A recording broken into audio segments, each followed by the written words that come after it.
The broadcast is now starting. All attendees are in listen-only mode. Hi everyone, this is Kim Aliyah. I hope you're all having a good Sunday, or if you're in some part of the world where it's now Monday, I hope you're having a good Monday morning. And we're very excited today to have on the call Dr. Russell Malcolm, who will be conducting a 1-hour webinar on a very interesting subject relative to homeopathic practice and using word, voice, and mind in medicine. So Dr. Malcolm will be joining us in just a moment. I understand he's having a little bit of technical difficulties, but we'll get started in just a moment. At the end of the presentation by Dr. Malcolm, there will be an opportunity to ask your own questions. And Marcy Mearns is on the line with me. If you do have any questions, the best way to ask those is if you look on the right-hand side, you've got that little control panel, and you'll see there's a little space there that says questions. That's where you can directly type in your questions. You don't need to raise your hands. You can go ahead and type in your questions, and we'll try to get to as many of those questions as is possible in the amount of time that we have available to us.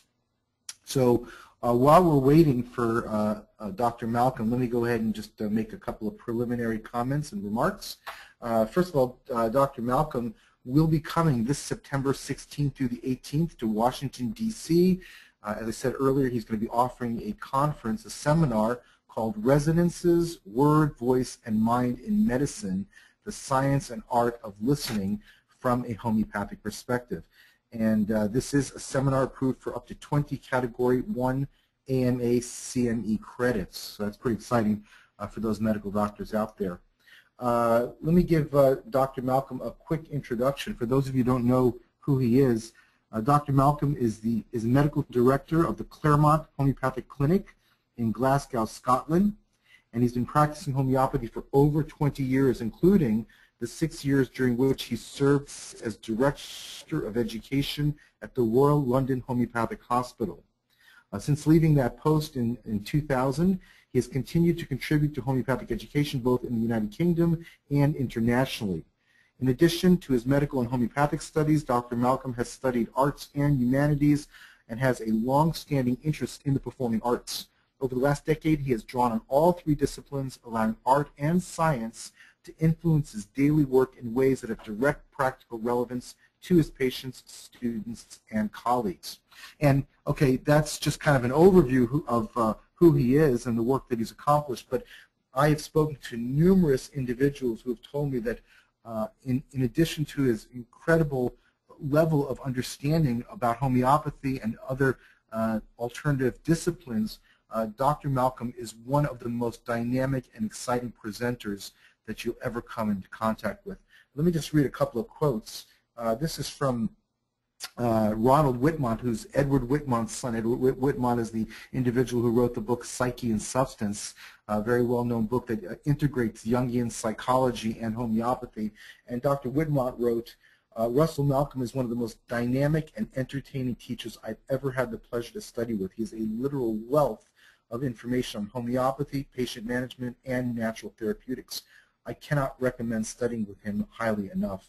And then our very well-known Dr. Richard Moskowitz wrote, this is about last year's conference, which was also in Washington, D.C., a splendidly lucid and detailed introduction, an eclectic, fresh, non-ideological approach to homeopathic medicine that is rigorous enough to satisfy the devoted classical prescriber, yet current enough to include the most up-to-date information from medical science. And then just one more by Dr. Todd Hoover.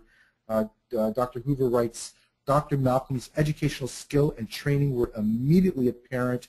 His presentations on approach to care and evidence-based integrative medicine information substantially improved my practice. And this is something I've heard repeatedly from many different individuals who have attended his seminars, that he's a literal wealth of information, extremely erudite, and presents the information in such a way that it becomes something you can actually immediately bring into your daily practice of homeopathy. So just as a quick overview, some of the things that Dr. Malcolm will be presenting during the conference on September 16th through the 18th. Some of these include the ability to improve your diagnostic precision, the ability to sharpen your homeopathic prescribing, and increase speed and depth of history taking. It'll also help you to deepen your understanding of each patient, individualized treatment plans, and also literally address the root cause of disease. I conducted a private interview with Dr. Malcolm, and one of the things that I personally found so fascinating was his ability to really describe what is the root cause of people's disease, and how his method of case taking and really listening to the word voice of the patient really facilitates addressing the underlying problem in each of our patients, and then through that identifying the remedy that's going to be most effective in practice. I'll tell you, it was something that was absolutely fascinating to me, and I'm particularly excited about attending this conference. Now, for those of you who don't know, you do need to be a licensed practitioner to participate in the conference. So that would include naturopathic doctors, medical doctors, nurses, nurse practitioners. So anybody who has a license of any type can attend. This is a conference that is put on by the New York Medical College, the American Institute of Homeopathy, and the Homeopathic Medical Society of the State of New York. So they do have strict requirements, but we did want to make available this free webinar so that people who wouldn't be able to attend the conference would have an opportunity to hear Dr. Malcolm present. And again, for those of you who can participate, if you do sign up by May 27th, I believe that's a date, or maybe May, I'm sorry, let me just look that up here. At May 31st, in addition to the early bird discount, you do get a free $400 webinar course. One of the you can choose from any of a number of different courses for simply deciding to participate in this seminar coming on September 16th to the 18th in Washington, D.C. So anyway, let's see. As Marcy, has Dr. Malcolm been able to join us yet? Looks like he is on. All right, at last. It's been a bit of a long haul. I'm slightly stretched out my eyeballs, but here we are at last. So shall I just get started? Yes, please go ahead. Thank you. Okay. Well, welcome. I'm sorry about the very late start. It's been quite an afternoon of technical problems and hitches, but we're here at last. And I am been asked by my kind organizers to talk about the cutting edge. I'm really not quite sure what this means in terms of homeopathy. I must say that when I hear about things of a cutting edge nature, I'm slightly mistrustful of them. And it's not an epithet I would usually use for homeopathic medicine. However, I do hope that in the next little phase I'll be able to find some pointers that help to increase the efficiency of our work. If I was to be challenged on what is cutting face, I would say that really getting reliable outcomes in common conditions would be my #1 priority. This is a list of the things that present to primary healthcare physicians, and in this list are a host of things that as homeopaths we should be able to treat well, efficiently, and with a high level of success. And if we are really cutting-edge homeopaths, then it means that the coughs, colds, pharyngitises, sinusitis cases that come to us get a targeted prescription that facilitates self-healing quickly and with as little problem or downside as possible. If we look at that as our goal to get good, efficient outcomes and a high hit rate with our prescriptions, then I must refer you to an article that I encountered as guest editor on homeopathy in January 2009.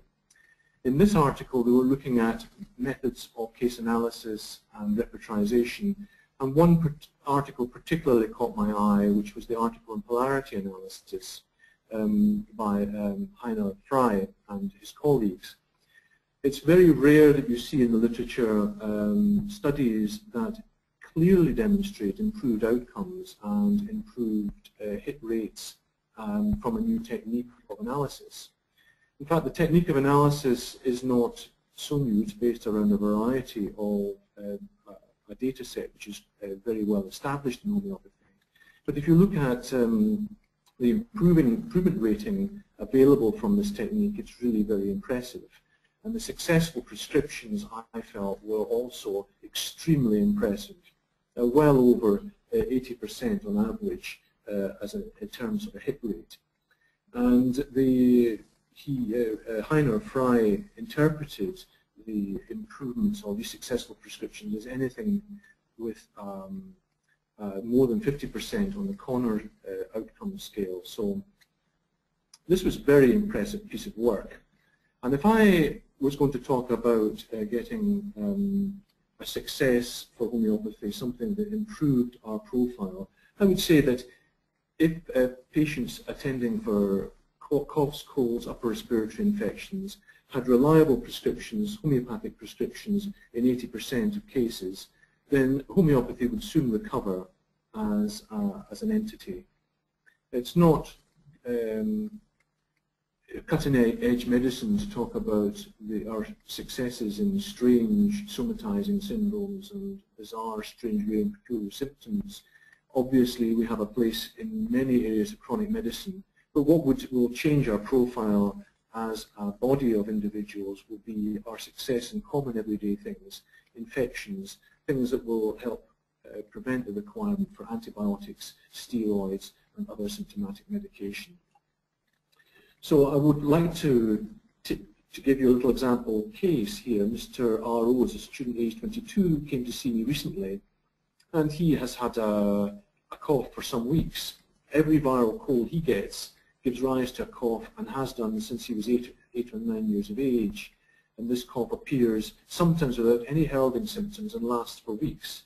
It's relatively sudden onset, it's violent, it's worse on lying, he's aggravated by self-consciousness about the cough, and it aggravates in company.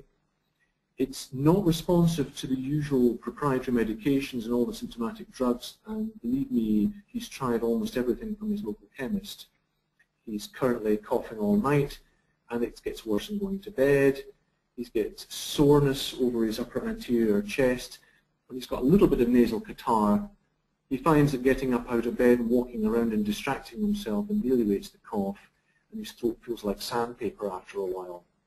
Now, that seems to us, you know, a standard run-of-the-mill presentation that any of us in primary care or in homeopathy will encounter on a week-to-week basis. And it should be fairly straightforward to give a successful prescription.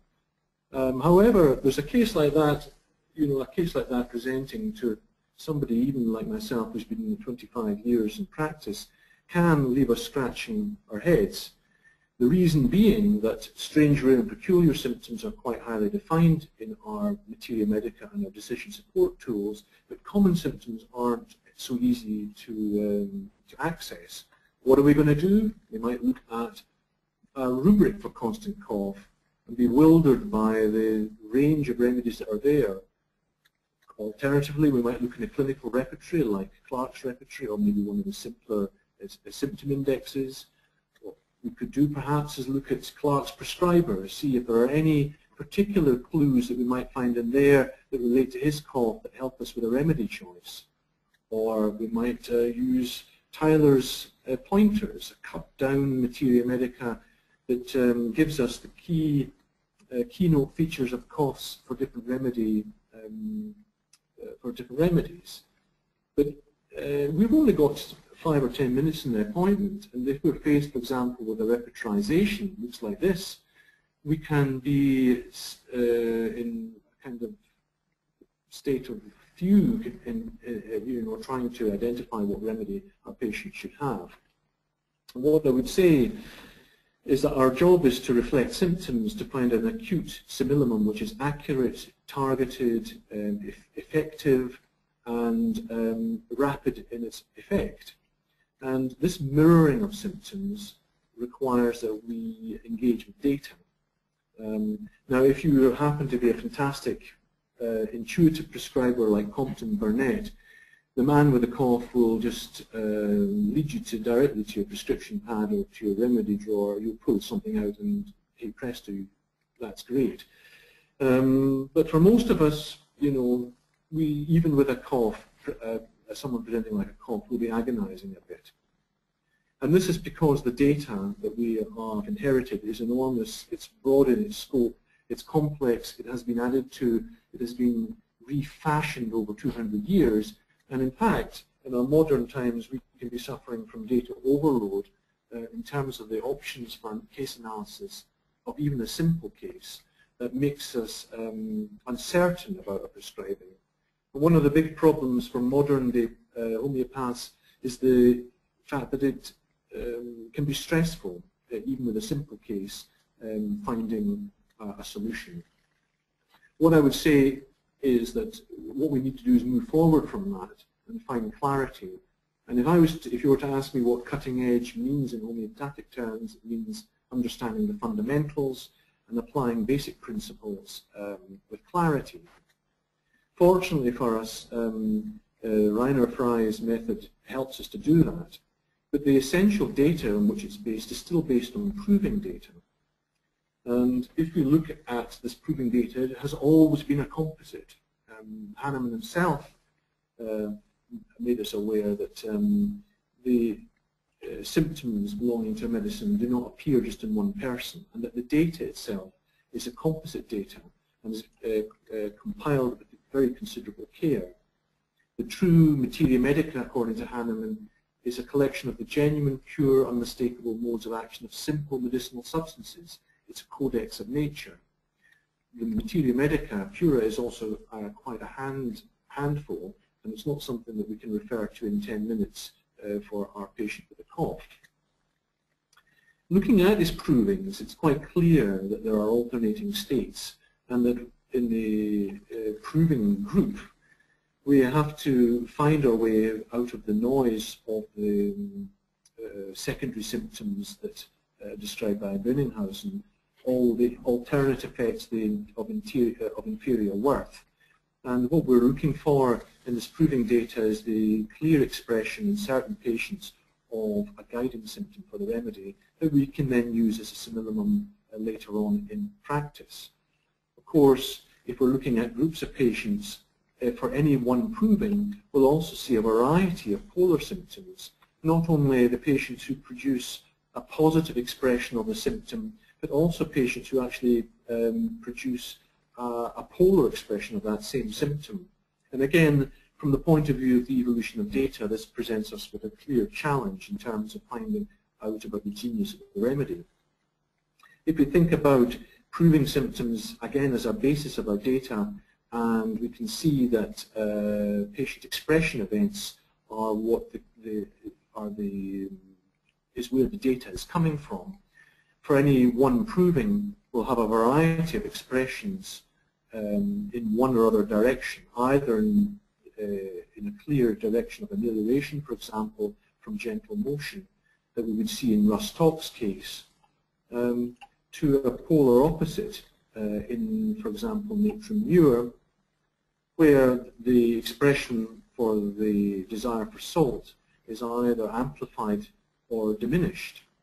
So you can have a bipolar expression of one symptom in a proving community.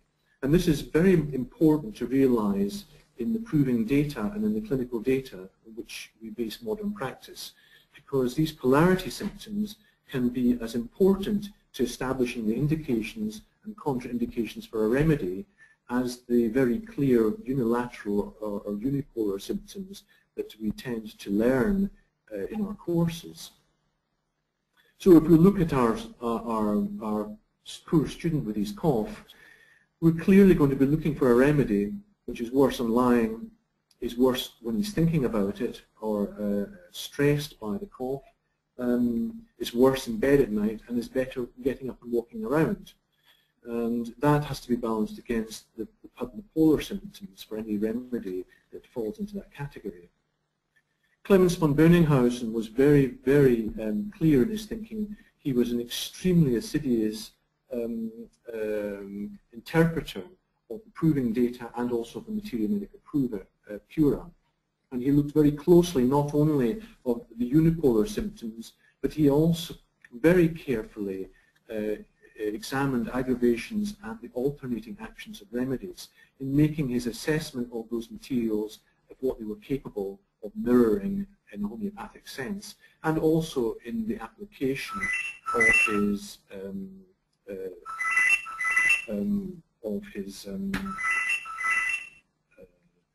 in the application of his polarities in symptom rating.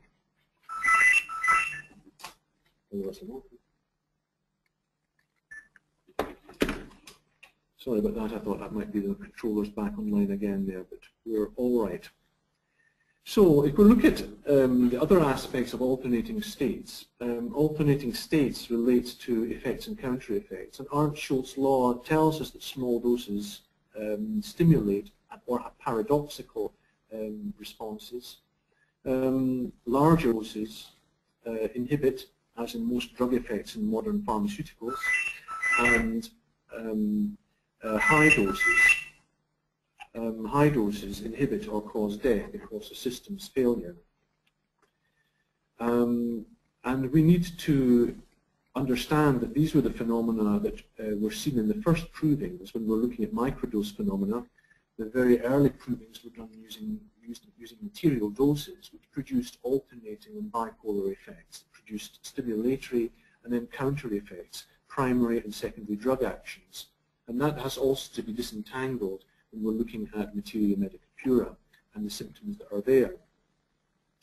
And again, Berningshausen was extremely assiduous in looking at this primary action and being able to tease out the secondary or alternating effects and looking at polar opposites.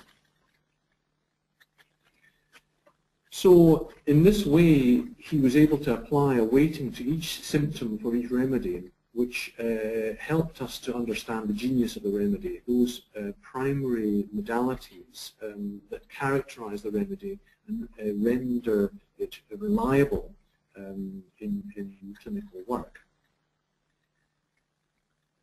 When we're actually looking at what has to be perceived in the patient, however, it's a different side of the coin. It's one thing looking at the genius symptoms of the remedy and looking at the polar symptoms and modalities there. It's quite a different thing looking at what must be mirrored in the patient. Samuel Hahnemann said, perceive what must be treated. James Taylor Kent looked at the idea of the totality, but he described the totality in terms of the disorder in the internal economy. Our friend and colleague Jonathan Shore talks about the center of gravity in the case, and George Matoukas is moving towards ideas of layers of health in terms of establishing the seat of disease and the correct level that the patient needs to be treated at. So there are lots of ways of establishing a priority, if you like, in terms of the symptoms we accept into our analysis. However, different workers have a very clearly different set of priorities when they're looking at evaluating a case. If we're looking at Kent, he starts very much with mind at the top of the list in terms of individualizing features in the case. And he will use these very extensively in the establishment of a choice of remedy. And he uses common locals at the bottom of the list. However, we all know that in terms of differentiating features for people, the mind is at the top. In other words, we are internally all completely unique individuals with a completely unique memory, personality, completely uniquely evolved internal nature. And these are very, very distinguishing features for us as human beings, but they're not necessarily all that distinguishing from the point of view of remedy choice. So, for example, if you have a patient who comes talking about being depressed, and you look in the Materia Medica or the repertory, and you see sadness, and you see melancholy, then you see low mood, and you see weeping, you may have difficulty in establishing exactly what depression means in that individual, because that person is speaking in a dialect that relates to his cultural background, his life experiences, his learned language. And so it's quite easy to become confused in terms of the interpretation of that particular mind phenomenon when it comes to selecting remedies and analysing the case. Whereas modalities and sensations are the same the world over. A patient who has got aggravations from cold in Japan and who's been brought up in a mountaintop will be the same, will have the same experience of an aggravation from cold as somebody who's in a flat in New York City. So the modalities are the same the world over, which means in terms of interpretation, in terms of analysis tools, they are highly useful and highly distinguishing and highly reliable. And this is what was recognized by Berninghusen. He recognized that modalities and the sensations were of a greater reliability, maybe not of a greater characterizing of the case, but of a greater reliability in analysis terms. If we look at our student once again, he says he's quite outgoing. He says he's responsive rather than creative. He's inquisitive. He tries to learn a lot of things. He gets on well with others. Whether or not in this is relevant to his persistent cough is another matter. And if we were to do a totality analysis which looked at his mindset, we'd probably get lost among the trees in terms of finding remedies. Clemence von Berninghusen was very clear in terms of what was required for any illness, the part of the body, the kind of sensation, the aggravations and ameliorations, and the time or circumstances. And he was very strong on recording complete symptoms as his high priority. Heiner Frei has created a set of checklists to help with polarity analysis. These are currently available in German. They're not available in English yet, although a number of people have taken them and have translated them for their own use. I've now been through all Berninghusen's rubrics, all 2,600 of them, and I've started to compile them in English and look at them in terms of denoting them for analysis and categorizing them for polarity. And that's a piece of work that's in progress, and from that I'll be able to provide targeted checklists and questionnaires to patients that will allow me to extract symptoms from the Therapeutic Pocket book quickly and easily using the index numbers on the questionnaires. If we look at the polarity analysis and what it has done in terms of outcomes, you'll see that with the introduction of questionnaires in Frei's studies, there has been increasingly rapid success rate, particularly early on. This is conventional, the blue line is conventional analysis techniques without questionnaires, and then there's a general questionnaire has been added in, and then more specific questionnaires for polarity analysis and sensations. And with the introduction of these very targeted questionnaires, Frei has found that analysis using polarity analysis techniques has provided a much earlier success rate in all patients, regardless of whether you're dealing with experienced practitioners or beginners. So we have to understand what polarity analysis means. You remember that in the proving data, a polar symptom is one which has an opposite condition, aggravations and ameliorations, cravings and aversions, and lateralities. And this is an example of a polarity symptom, exertion of the body, and you can see the aggravates, and you can see there's a list of remedies associated with it. There is also a polarity symptom ameliorated by exertion of the body with a much smaller number of remedies. And if we were to do a polarity analysis of them, in other words, balance the remedy weightings for these two symptoms, you'll see that there are quite a number of remedies in whom the aggravation from the exertion of the body is unopposed by a polar symptom, and these are sort of unipolar modalities for these remedies. There are, however, remedies that in the proving data have produced both a unipolar and a bipolar aggravation. But for Natromure, the bulk of the data relates to aggravation on exertion, and only a minority of provers had an amelioration of exertion. However, if you look at remedies like Ignatia or Sepia, the polar symptom far outweighs the primary symptom of aggravation from exertion. And so the entire balance of the relationship for movement for these or for exertion for these remedies is entirely different. And again, with silica, it's a little less equivocal. Silica is associated both with aggravation from exertion of the body and also amelioration in equal parts. So the symptom, the effect of exertion is important for silica, but the polar difference of the two opposites is narrower. So if we're looking at establishing a polarity score for the symptom for our patient, then we take the patient's modality and we subtract from it the polar modality.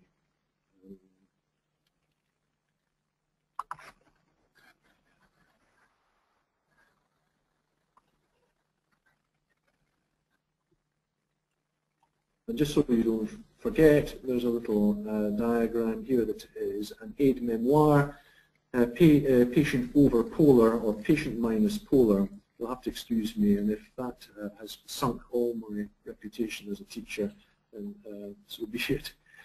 It's amazing what one can find when one trawls the web using search words like polar. So patient over polar, patient subtracted, is patient modality subtracted in the polar, gives us what is known as the polar difference. And if we look at lying on the painful side and the polar opposite, aggravations lying on the painful side, we'll see here that a number of remedies have a polar difference for that phenomenon. And in general, the indicated remedy for your patient is the one which has the highest polar difference in favor of the modality that the patient is expressing. So if your patient is ameliorated by lying on the painful side, then you'll want a high polar score for that. And these remedies have a high polar score. And some of the remedies that have polar opposites will also score highly as well, depending on the weighting. This is the polar difference. If we look at these rubrics in terms of materia medica, lying on the painful side as a modality has 89 remedies associated with it, and 49 of those are at higher grade. And of those, the ameliorating remedies, ameliorated by lying on the painful side, embodies this group of remedies, and 3 of them are at low grade, the rest of them are at higher grade. The polar opposite is aggravated by lying on the painful side, and there are 80 remedies associated with that, of which 34 are at a low grade. The overlap is for 15 remedies. There are 15 remedies that in their provings and in their clinical data have both ameliorations for lying on the painful side and aggravations for lying on the painful side. And for those remedies, the polar difference is crucial in us being able to understand the value of the remedy in the case. So for example, if we take these 15 remedies, we'll see that there's quite a wide variation in the polar difference for this symptom. Some of them are very strongly positive for the patient who is ameliorated by lying on the painful side, and others have got a polar difference which really creates a contraindication for the remedy. There are 6 that have a polar difference of +3. And of those 2, there are 2 of them that are also associated with aggravations that are in the aggravating group. There are 4 remedies that have a polar difference of +2, and they're all only in the rubrics for amelioration by lying on the painful side. These ones don't exist in the aggravating rubric. There are 4 remedies with a polar difference of +1, including arnica, for example. And some of these have got a polar difference of +1 because they exist in both poles for that symptom. And there are some remedies here that you can see that exist for both aggravations and ameliorations from lying on the painful side, but the polar difference is +1 in favor of our patient's state. Once we get to patients where the 2 cancel each other out, we have a polar difference of 0 for 7 remedies. which means that these 7 remedies for the symptom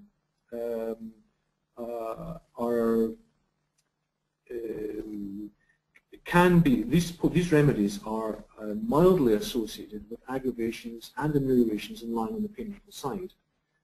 It means that the symptom has a lower weight in the total analysis, and it contributes nothing to the over polarity analysis because they score 0. So although these remedies will contribute to the totality of symptoms, and they will contribute to the totality score, and they will contribute to the number of remedies that cover the case, their relative importance in polarity terms is small. And I'll come to looking at that again. There are some remedies that appear to be ameliorated by lying on the painful side, and that would be included in a totality analysis, but actually the polar difference for them is in the negative for the symptom. In other words, in the provings for these remedies, the provings showed that those patients were more often and more seriously aggravated by lying on the painful side. And so for these patients, for these remedies, the polar difference is minus rather than plus, even though they will appear in a totality analysis that uses this symptom. And of course, all the aggravating remedies have a negative polarity difference. All the other remedies have a negative polarity difference. So this is important when we're doing polarity analysis. If we take lying on the painful side and we take another symptom, becoming heated in bed, and we take another symptom, chill without thirst, for example, in a theoretical patient with these symptoms, we'd find that there is an overlap of 4 remedies that covers the case. And this is the essence of a totality analysis that we might do using Kent, or using a standard computerized repertory, or using a piece of paper and a copy of synthesis. If we were to overlap these remedy groups, we'd find 4 remedies there. And those 4 remedies are bryonia, natsomica, rus, and kali carb. So this is a flat, plain analysis that uses no polarities at all. If we then look at the polarity difference, we suddenly discover that there are contraindications. There's a contraindication here where there's a negative polarity difference for the becoming heated in bed. There's a negative polarity here for another remedy, aconitum, where there's another contraindication. There's a negative polarity here for cicali cornutum, and there's a negative polarity here for natsomica. And this remedy, which would appear to cover the case in totality terms, in other words, is associated with all 3 of our search symptoms, is in fact contraindicated because one of the genius symptoms of the remedy is actually in completely the opposite direction from the expression in our patient.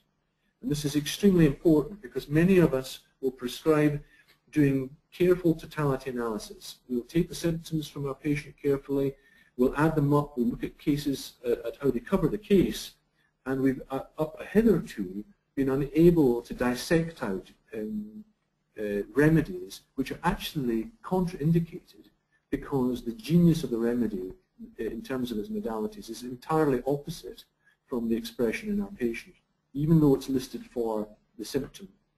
And this is because Kenton analysis up to now has been a kind of unipolar analysis. To try and describe that for you,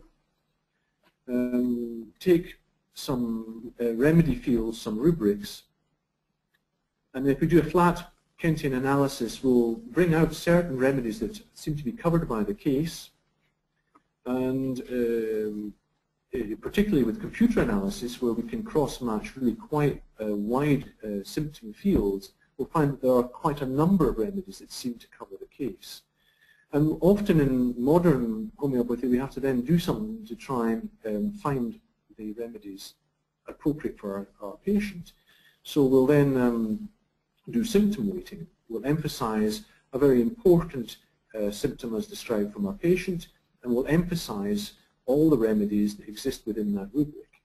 will then do an emphasis of strange, rare symptoms or small rubrics. We'll do forms of mathematical fortification, if you like, that help to bring out either small remedies or emphasize small rubrics to try and improve the accuracy of the prescription. We'll then do filtering, and there are a whole variety of filtering techniques that exist within modern computer repertories. One can filter by families, one can filter by miasms, one can then run algorithms and expert systems that effectively filter out remedies by a variety of parameters to help us to target remedies.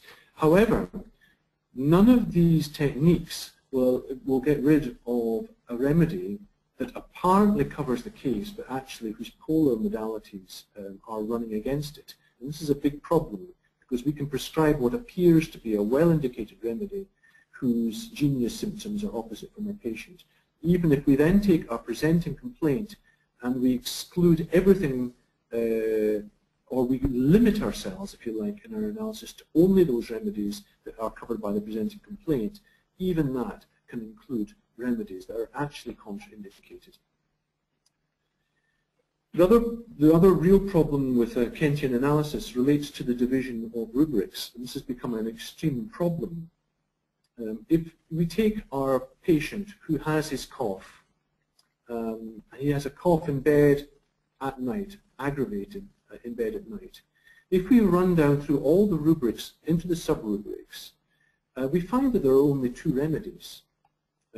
So for example, for chest oppression at night, in bed, there are only two remedies, which is laughably inadequate, because there are many, many patients who have the experience of oppression of the chest in bed at night, who are incipient cardiac failure, or who've got pneumonias, who have got a variety of cardiorespiratory problems, and for the importance of the symptom, this is an inadequate remedy listing.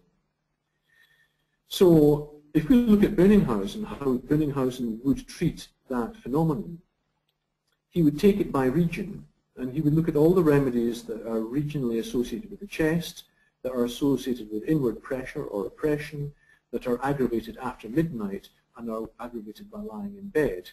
And you would see that for the same symptom, if we analyze using the Therapeutic Pocket book, we'll see that there are many, many remedies that cover the case to different levels of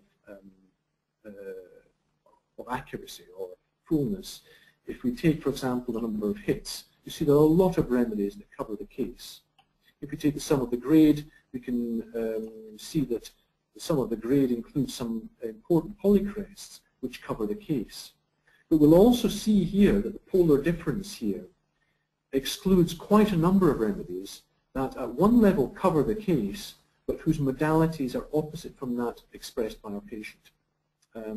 So there's a big difference between the polarity analysis in terms of its importance for our case and the totality analysis. And this polar analysis is only available to us now because of the new techniques and software that allow us to do it. So Bönninghausen opens up a whole set of possibilities and produces an analysis technique which is in fact far more realistic for the patients that we have. He said himself that a lot of repertories scatter the more or less important symptoms among different rubrics, causing division of rubrics down. And in Kenton analysis, this quest for specificity, for greater and greater specificity, actually has the counter effect of losing data. It loses important remedies at each stage of that process, and it makes the Kenton analysis extremely precarious for certain kinds of technique. And so Bönninghausen himself said he was afraid to divide the symptoms more than has been done hitherto. In trying to find the more and more specific rubrics, you were in danger of losing data. And if you lose data and it never appears in your analysis, then you lose the case because you can't get the remedy to cover the case properly. So This form of analysis for our boy with a cough includes a variety of specific rubrics and a flat Kenton analysis which would appear to be indicated but are actually quite confusing in terms of how we interpret it. Even if we then go on to apply filters and symptom weighting, there's a possibility that we'll actually lose a remedy in that process. If we analyze this case using von Benninghausen, you'll see here that we choose aggravations from night. The smarting pain he has in external parts in the chest, the squeezing cramp he has in the legs, which is a small symptom he expresses, the cough without expectoration, lying in bed aggravating, his aggravations from thinking about cough, and some localizing things to his trachea. And if we analyze using that, we see a very clear polarity difference. The polar symptoms here are strong from Drosera, for Drosera. And if I give this boy Drosera, he's better within 24 hours. And the relapsing nature of the problem disappears. It's a wonderful remedy response, and his intermittent leg cramping disappears as well, which I had no idea was in the symptom picture for Drosera. So you see the polarity analysis here as a guide. Even though some of the grade suggests pulsatilla and phosphorus, carb or veg, the number of hits might suggest spongia or arnica, and the nature of the cough in a Kenton analysis would come up with nux vomica. The difference in the polar symptoms is absolutely clear for the case, and there are a couple here that have high scores where the contraindications in the polarities are very clearly shown for us. So they tell us that these remedies are not in the field for this man. They're not suitable treatments for him. Heiner Frei, looking at polarity analysis, discovered that, if you analyze conventionally for a cough, you get a response rate of about 70%. If you use polarity analysis, you get a response rate of 80%. If you use questionnaires, you get response rates approaching 85%. And that's better than you will get from any antibiotic, any proprietary in the local chemist. And quite frankly, that is the future for homeopathy. If we all establish for simple problems effective treatments for every patient, or 85% of patients who come through the door, then the reputation for homeopathy will be turned around. The reputation for homeopathy will not be restored by doing provings on earthworms or doing or presenting symptoms of strange somatizing syndromes or trotting out cases of Venus mercenaria. The real future for homeopathy relates to getting common things resolving quickly, effectively, and safely and reliably, and finding methods of doing that. I should say that Frei, in his presentations, is presenting very, very complex cases with mentals. He's presenting ADHD cases, attention deficit disorder, where the mentals are very dominant. He's approaching the cases using polarity analysis and using the mind picture as final confirmation. And when these come together, it's an extremely convincing and very powerful tool. So I have done a very accelerated ramble through that. My apologies, because I appreciate I've rather gabbled that, having had less time than I originally anticipated. But I'll be very happy now, if there is time, to take questions and to discuss any of the final points that relate to polarity analysis.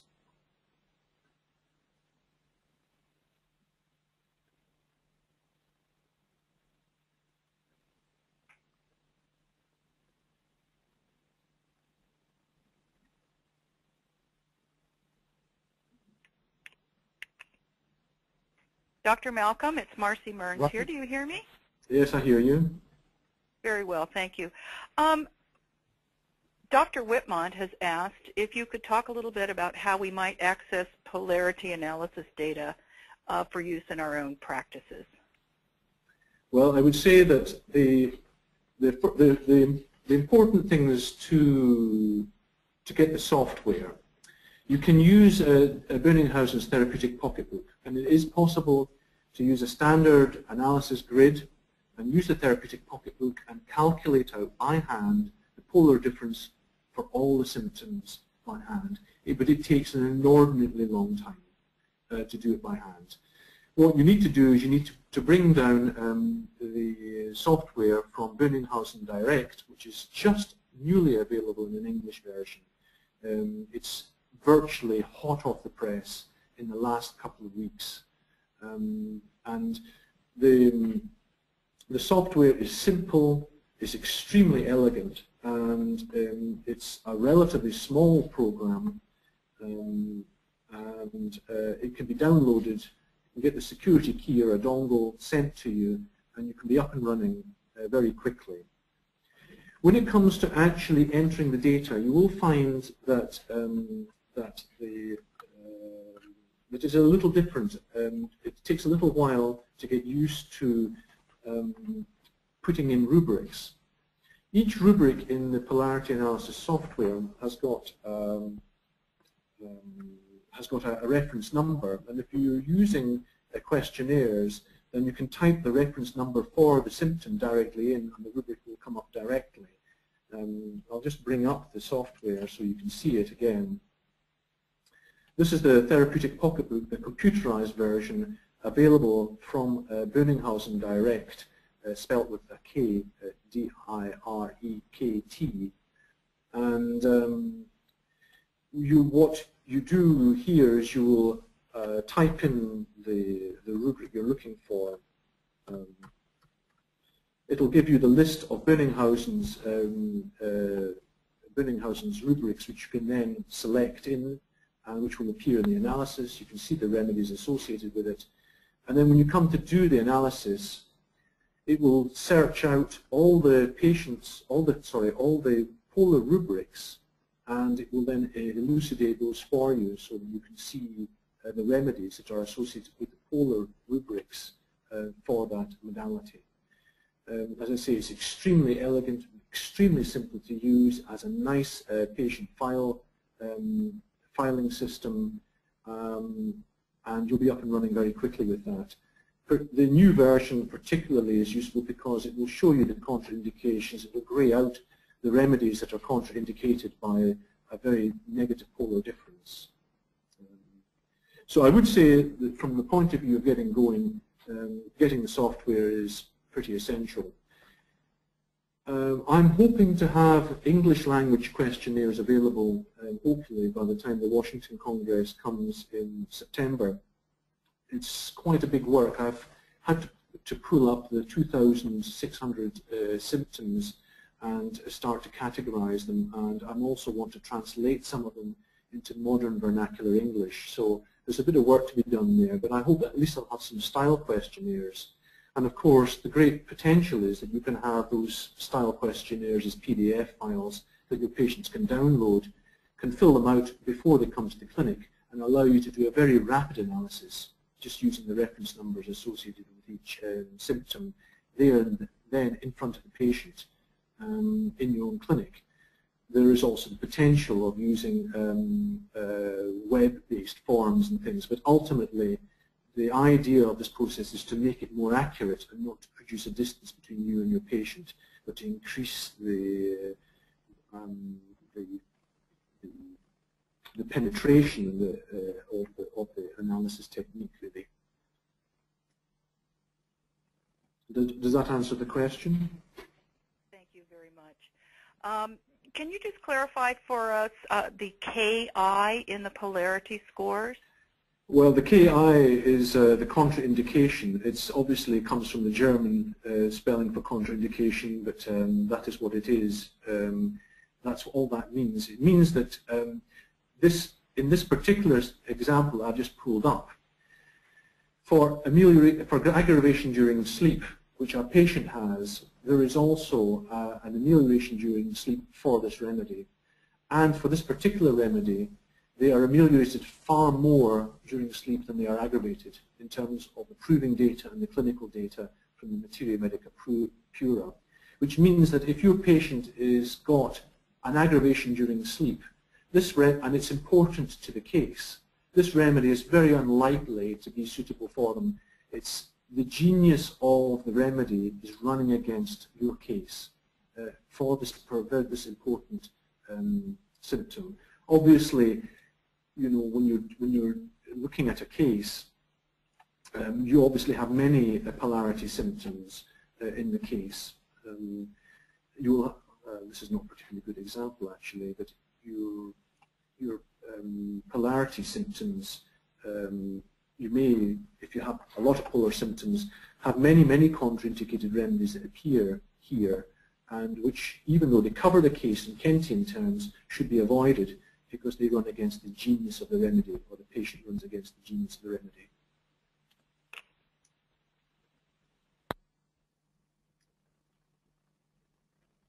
Thanks. Are there any other?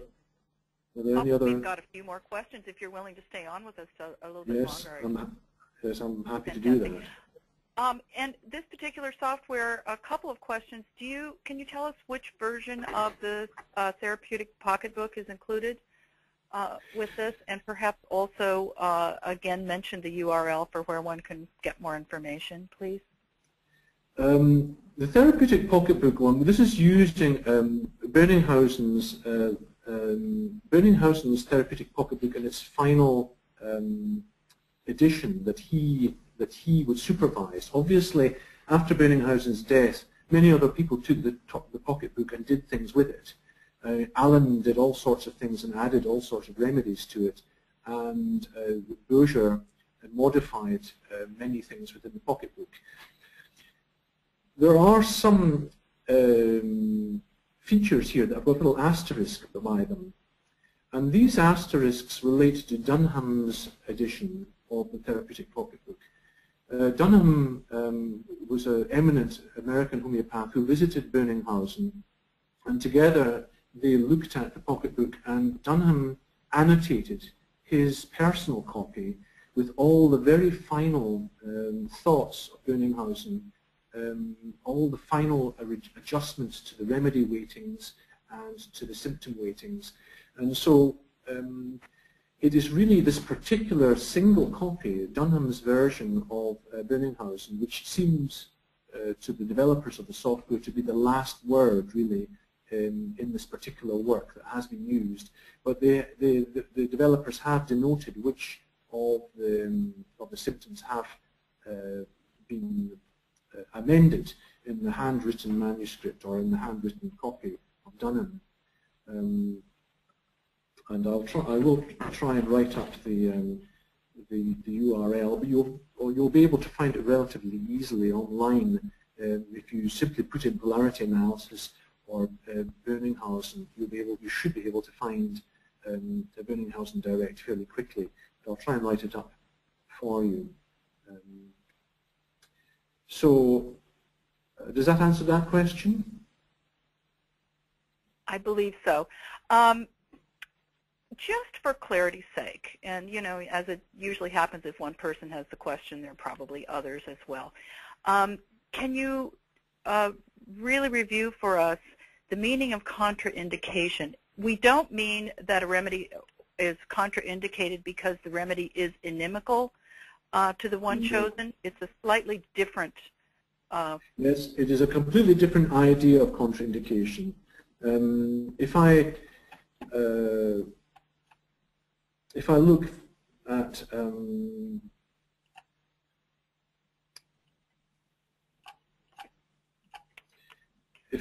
the polar difference for certain remedies, again, just to remind you that our most important remedy data comes from provings, and the provings and the clinical experience of Berningshausen with the remedies themselves. And he was absolutely fastidious in how he weighted the indications for each remedy, for each modality, and for each symptom and sensation. And he used a score of 1 to 5 in scoring the remedy or for that given indication and for that modality. And the modality the score relates to how the number of patients experienced a symptom during a proving experiment, and also the strength and reliability of that feature for that remedy in the proving experiments. So each remedy in Berningshausen will have a score of 1 to 5 for each rubric that it appears in. Now, there are, for any proving, there will be patients who prove in one direction for a symptom or for a modality, and patients who prove in another direction. If you're proving 50 patients with Rust talks, the majority of them will have an amelioration for gentle motion, whether it's their joints or whatever else it is with them that is giving them an ailment. There will be, in that proving, a number of patients who have got an aggravation for gentle motion, and there will also be, of course, the alternating effects, the primary and secondary effects, which become entangled because we're dealing with dynamic phenomena in living systems. But when we're looking at the final data for the remedy, we'll find that Rust talks has got a very strong polarity for amelioration for gentle motion and a very mild polarity for the other direction. But it means that if the patient is expressing, your patient with joint problems or respiratory problems is expressing a clear effect of gentle motion on their joints or their chest or on any other symptom, then that polarity has got to be taken into account when you analyze the case to really, truly and accurately establish the indications for that remedy within the totality of the case. And if you ignore that polarity and you simply use the amelioration for gentle motion, you'll find that it covers many, many remedies, but you'll do it in a totality analysis. You'll never see those remedies for which the polar opposite really negates the remedy. And the contraindication comes because a genius symptom of a remedy, like this genius symptom for Rust talks, is actually wrong for the patient. And the only way you can establish whether a genius symptom from the remedy is wrong for a patient is by doing a polarity analysis.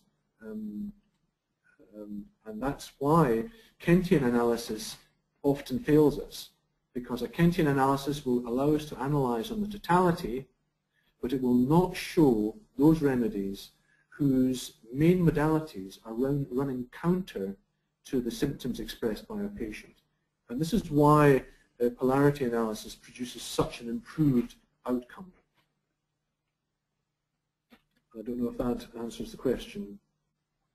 That was a very good answer, Russell. I think that we're running close to the end of time. I know there's more questions, but I think perhaps we should kind of is there any final comments you'd like to make before we close the call? I've got a little summary, that, if you like, that might be of help. Okay. Somewhere about here. Yeah. Yeah, this is my take on what is cutting edge. It really means finding the most reliable route to the simillimum, using complete symptoms, identifying polar symptoms as indicated by the case. And not every case is amenable to polarity analysis. If you have people with strange and peculiar symptoms, strong mind images, very, very clear constitutional types, then polarity analysis may not always be the only way of analyzing the case. But consider that it is based on a very, very reliable data set. The most reliable data set that exists are core materia medica, meticulously enumerated from Berningshausen, and it is extremely high quality data. So use the analysis by a means that is self-filtering. And what happens when you do a polarity analysis using the software is it filters itself. The polarity symptoms come out and you see the contraindications. You don't have to do very clever things like identify the miasm in the case. You don't have to establish whether your patient is a mineral, plant, or animal remedy. You have a system that filters directly from the proving data and self-analyzes for you. Identify the contraindicated remedies because of the negative polarity difference and use that to establish the most likely similabum for the case. And when you come to analyze or confirm the case using the materia medica, use a non-interpretational one. Use one which is sympathetic to the primary data and that is not too guruistic or cut down or annotated or metaphysical or that goes into strange concatenations, modern concatenations. Use a materia medica which relates to primary data and not tertiary data. And if you do that, your outcomes will look like Heiner Frei's outcomes. For many, many classes of case, you will see a high response rate in your patients, and this will do nothing but improve the profile for homeopathy in the world. If our patients go away better, consistently better from our prescribing, the reputation for homeopathy will be reestablished. Fantastic. It was an excellent presentation, Dr. Malcolm, and I'm sure everyone on the call really appreciated the level of knowledge that you presented, and also the fact that you're presenting information that will really assist us in having a better quality practice. Let me just mention for those of you who can participate in the upcoming seminar between September 16th to the 18th, you can get more information about that by going to the website www.homeopathyyusa.org. That's www.homeopathyusa.org. And Russell, I want to thank you personally. You did a fantastic job. I really enjoyed it, and I'm sure everyone else on the call did as well. So thank you, everybody, and look forward to seeing you on the next one of these. Thanks, Russell. Thank you.